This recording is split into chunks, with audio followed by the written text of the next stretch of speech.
It's been a month since hundreds of Hamas terrorists killed over 1,400 Israelis. Israel continues to pound Gaza in its operation to wipe out Hamas.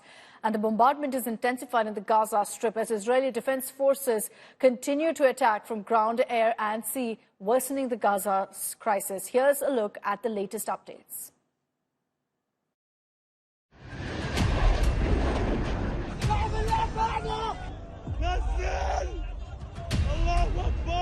October the 7th, 2023. The darkest day unfolds in Israel's history.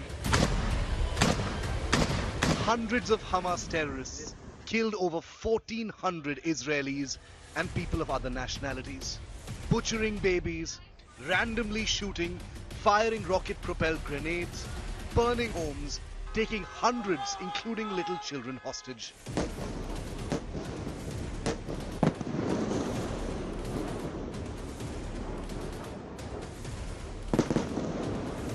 What followed was a vengeful Israel's unsparing reprisal attacks to finish the Hamas. Launching unsparing airstrikes on Hamas and a ground operation into the Gaza Strip. Now, over a month into the war, Israeli Defense Forces tank columns continue to roll across the Gaza Strip. These efforts result in extraordinary achievements, including strikes on terrorists and their commands in the field. Just over the past day, we have eliminated both company commanders and battalion commanders, some of whom were expected to fill in for commanders we had eliminated 1 or 2 days prior. The IDF on Tuesday announced that it has killed Hamas commander Wael Assafa, one of the masterminds of the October 7th terror attack. Jihad Shahade, commander of the military wing of the Fatah brigade, was also said to be eliminated. Israeli Air Force jets have struck over 450 Hamas targets in the past days, including tunnels and military compounds, often hidden among hospitals, schools and mosques. The IDF recovered over 50 rockets hidden in a Gaza compound used for youth activities, ready to be launched towards Israel. We are shooting to help Israeli troops in Gaza Strip fighting Hamas.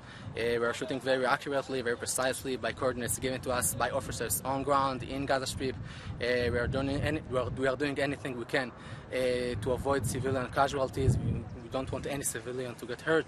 Unlike Hamas, it uses their own people as human shields. Israel's military also released an aerial video showing Palestinian civilians in Gaza moving south after a directive by the IDF to vacate the northern areas, which are being struck the most. Israeli Prime Minister Benjamin Netanyahu called Israel's fight the last stand against terror and said if it fails, Europe too will fall. If they go strong, if they're not defeated, they will derail this process. They will imperil the entire Middle East. If the Middle East falls to the axis of terror, Europe will be next, and no one will be safe. This is not a local battle. This is a global battle. The Biden administration has said that a ceasefire now would help Hamas regroup and attack Israel again. A ceasefire right now would not prevent Hamas from continuing terror attacks and firing rocket attacks at Israel in the future. And on the contrary, it would let Hamas off the hook, allow Hamas enough time to regroup, and we can't allow that. Despite threats from Iran, Syria and Lebanon, there may be no let-up in Israel's attacks till the hostages remain in Hamas captivity. People are prepared here to take care of any contingency. Soldiers here are prepared. The morale is high and they are ready to take on any kind of threat on as many fronts as it takes, be it from Hamas in the south, be it from Hezbollah in the north, or be it Syria in the east, or further south, be it Houthis in Yemen.